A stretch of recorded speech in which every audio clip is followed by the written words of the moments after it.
Another day, another game na naman tayo mga doy.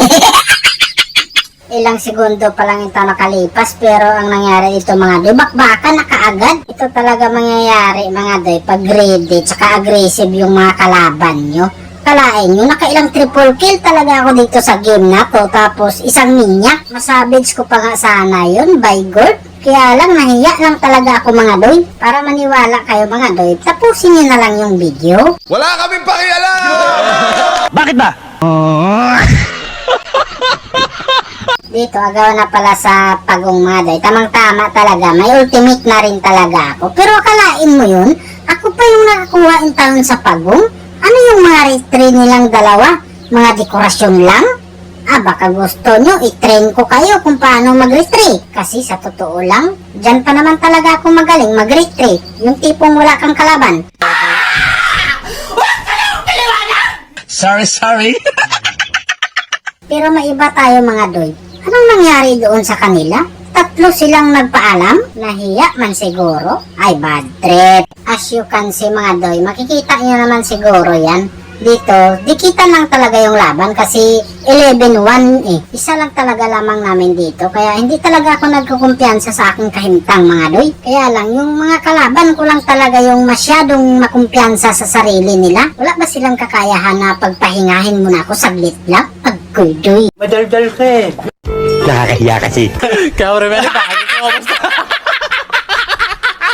Alam nyo, sa totoo lang mga doy, ang nagpapahamak lang talaga nila dito sa mga kalaban namin. Yung tank lang talaga nila, itong si Lolita na to.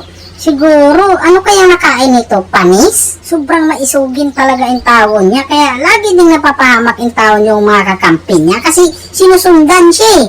Kasi baka sinasabi niyan doon, nagchat-chat na yan ha, bakit hindi kayo sumusugod sa akin? Sobrang taas kasi ng tingin niya sa sarili niya. Ayan, panay dapa siya lagi. Grabing mindset yan, aba.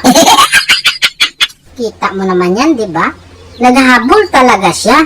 Imbis na kami yung maghahabol sa kanila, siya na yung naghahabol sa amin mga doy. Baliktad pa talaga yung mga pangyayari dito. Mamaya ka lang talaga, tadtarin kita ng report. Hindi naman kita kilala eh. Baka maligaw ka pa sa labi ko. Speaking of ligaw mga doy, kita mo yung Lolita, nandito lang pala mga doy. Sobrang lalim niya.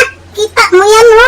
Yung mga kakampi mo nandun lang sa base, nagdidipinsa. Ikaw, gumagala ka kasi ibibigay mo na naman yung kahintang mo. Sos, Mariusip, kang Lolita ka. Napaka-brown ng system mo. Ang pangit mo ka banding doy. Period.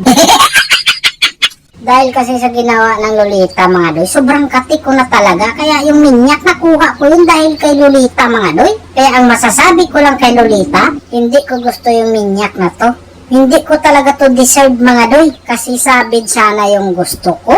Ano ba yan Lolita? 11 minutes pa lang pala yung bakbaka namin dito mga doy. Pero kita yung damage ko. Parang damage na mawawala talaga sila.